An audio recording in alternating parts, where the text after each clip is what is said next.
Everything you thought you knew about prehistoric women? It's been a lie.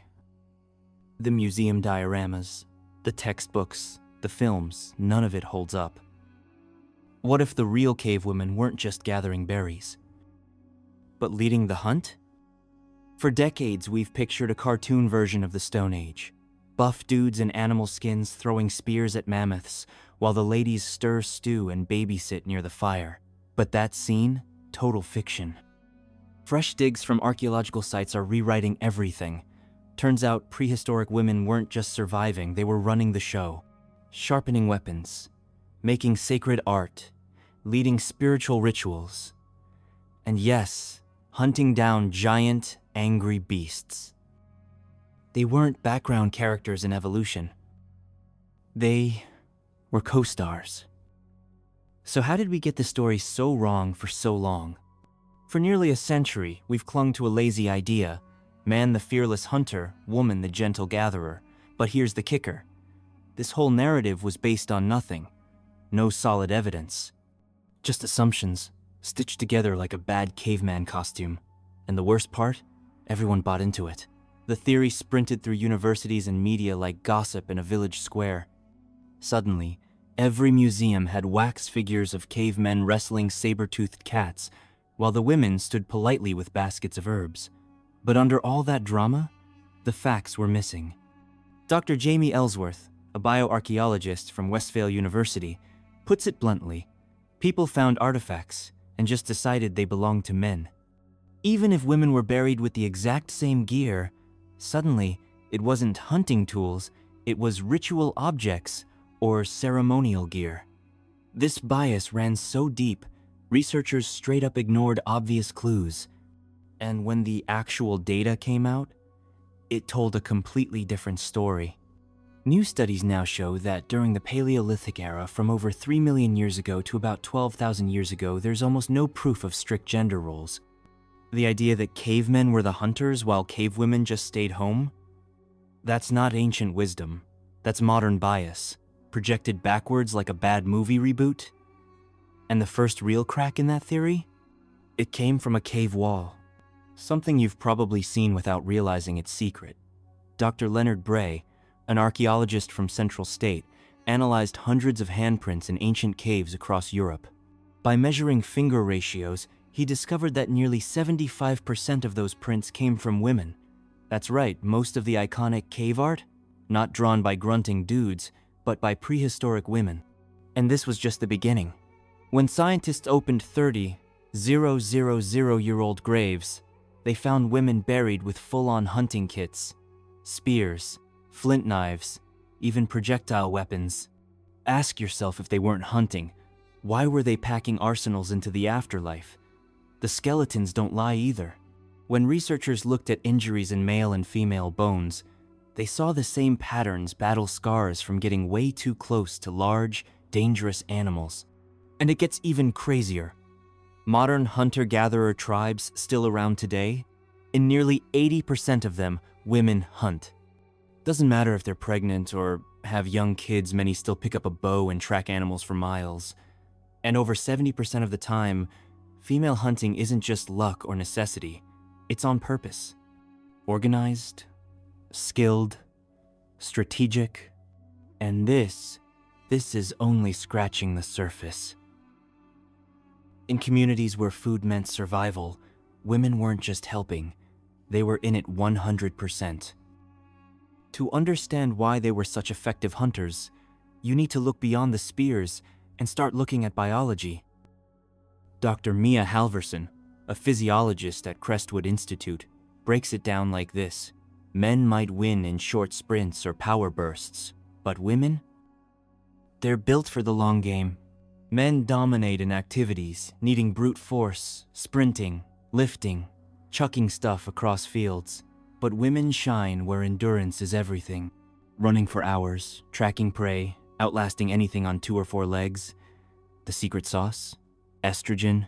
Yep, the same hormone that's often dismissed is basically turbo fuel for the human body. While male physiology is like a muscle car, loud, fast, and out of gas, in 20 minutes female bodies work more like hybrid engines. Quiet, efficient, relentless. And when you see how hunting worked back then, it all starts making sense. Paleolithic hunters didn't ambush animals from bushes like in cartoons.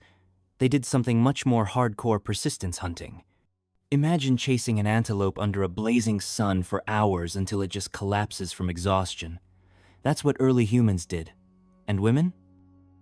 They were built for it, literally. Their bodies thrived under this kind of extreme strain. So, what did a normal day look like for a woman back then? Spoiler, it wasn't berry picking and sunbathing. You'd wake up in a freezing Ice Age shelter, and your first thought wasn't, "Where's breakfast?" It was, "Did the fire survive the night?" Because if it didn't, no heat, no food, and predators with better night vision waiting outside. But fire was just the beginning. These women were survival engineers. Toolmaking took up hours. Carving flint blades, shaping spearheads, crafting everything by hand, without YouTube tutorials. They weren't just using tools, they were inventing them. Then came the food processing. And we're not talking about chopping salad. Grinding stones found in ancient Israeli sites show women were baking bread at least 12,000 years ago. They weren't just foraging, they were early culinary scientists, figuring out how to turn unappetizing roots and bitter seeds into meals that could keep entire clans alive during brutal winters. And while hunting sounds dramatic, it was gathering that kept people from starving to death. This wasn't your backyard garden stroll. It was physically punishing, mentally exhausting, and high stakes. Women had to remember exactly which plants could kill you, which ones needed boiling, which ones only bloomed for 5 minutes a year halfway up a cliff. That's not a hobby. That's a high-pressure, full-time job. They climbed trees, dug for roots, trekked across dangerous terrain, then carried back kilos of supplies in baskets they weaved themselves. You want innovation? These women invented carry-on luggage. Animal hide pouches, woven sacks, they created the prehistoric equivalent of food logistics. And here's what truly floored me researching this. These women weren't just smart. They were walking encyclopedias. One wrong bite could wipe out your whole family. One forgotten herb meant infection and death. They memorized thousands of species, from fungi to roots, passed that knowledge to their kids, and somehow didn't lose their minds in the process. And all that, that's still not the wildest part. Because if women were this involved in survival, if they were building tools, gathering food, curing illness, and chasing animals across miles of wilderness, then what else have we been missing about prehistoric life? So if women were out hunting and crafting weapons, who was babysitting? That's where another modern myth bites the dust. Child rearing in the Ice Age wasn't some lonely, mom-only burden, it was a community sport. The first prehistoric daycare wasn't built on crayons and finger painting. It ran on teamwork and mammoth tracking. Kids learned survival skills the same way they learned to walk, by watching the grown-ups do it. And this shared parenting approach solved a dilemma that still haunts modern families. How do you raise kids and get stuff done? In Paleolithic times, everyone pitched in. This meant women weren't sidelined by pregnancy or childcare. They kept building, hunting, leading.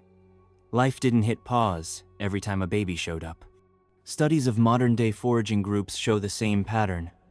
Women stay active throughout pregnancy, adjust their tasks near the end, and bounce back fast. Periods, childbirth, breastfeeding, they weren't considered limitations.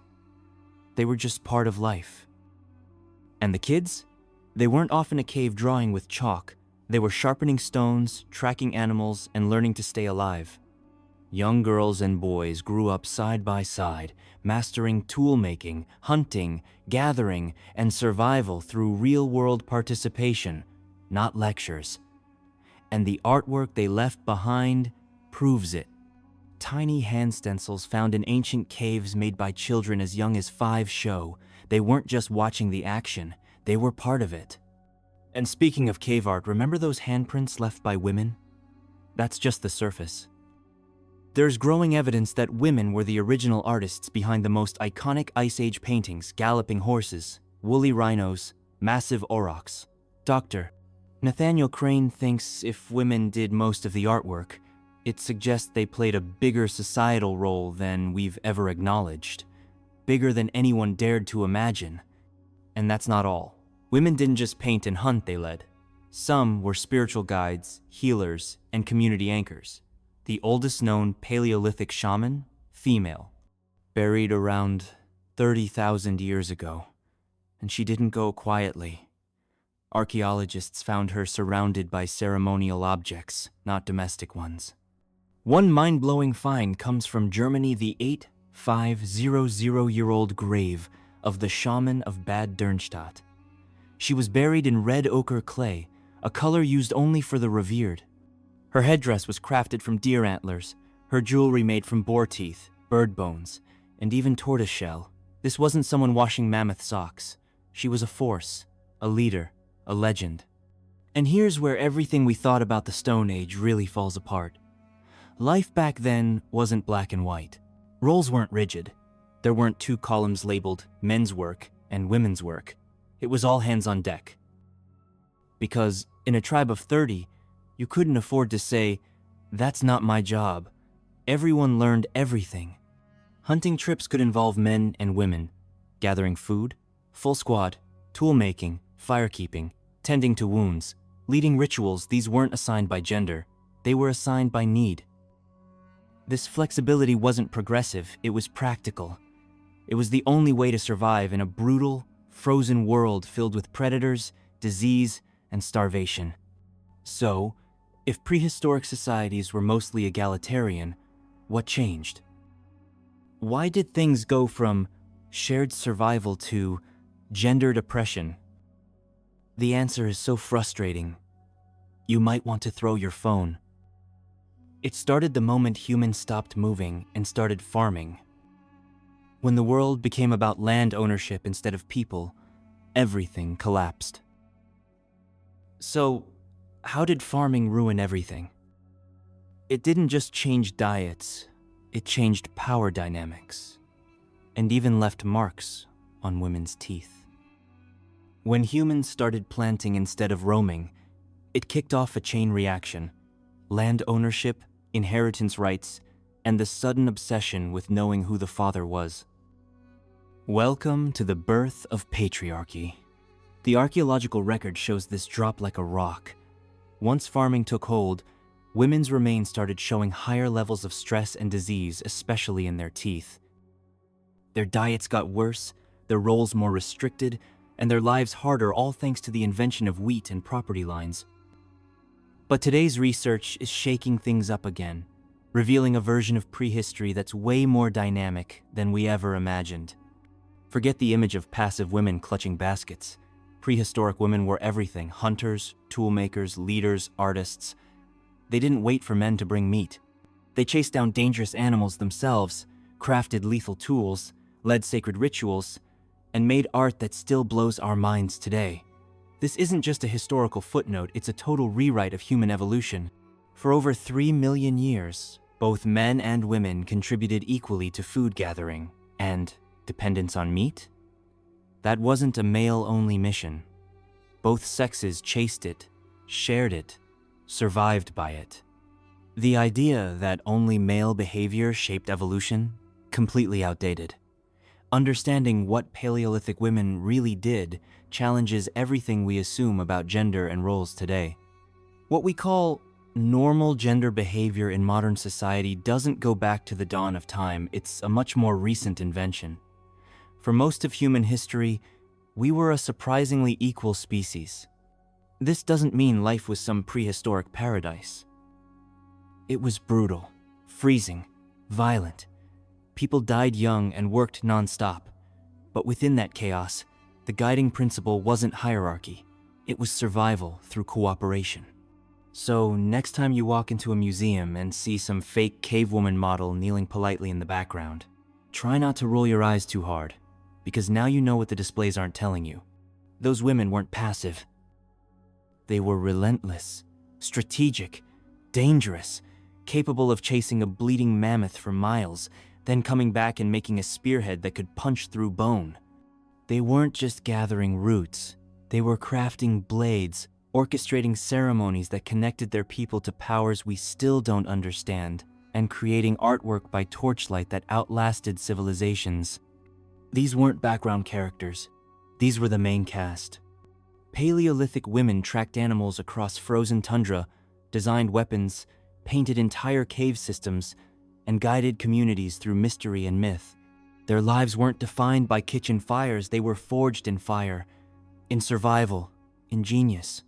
They shaped everything we became. Acknowledging that doesn't take away from the men. It completes the picture. It reveals just how much our species accomplished by working together. Humanity wasn't built by a single sex. It was built by shared struggle, shared knowledge, and shared courage. That's the real story of us. So next time life throws you into something that feels impossible, remember this. There were Ice Age women who hunted woolly rhinos with sharpened stones, made fire without matches, and painted masterpieces deep underground with nothing but a flickering flame and powdered pigment. If they could survive predators, famine, childbirth, and glaciers, imagine what you can do with central heating and Wi-Fi.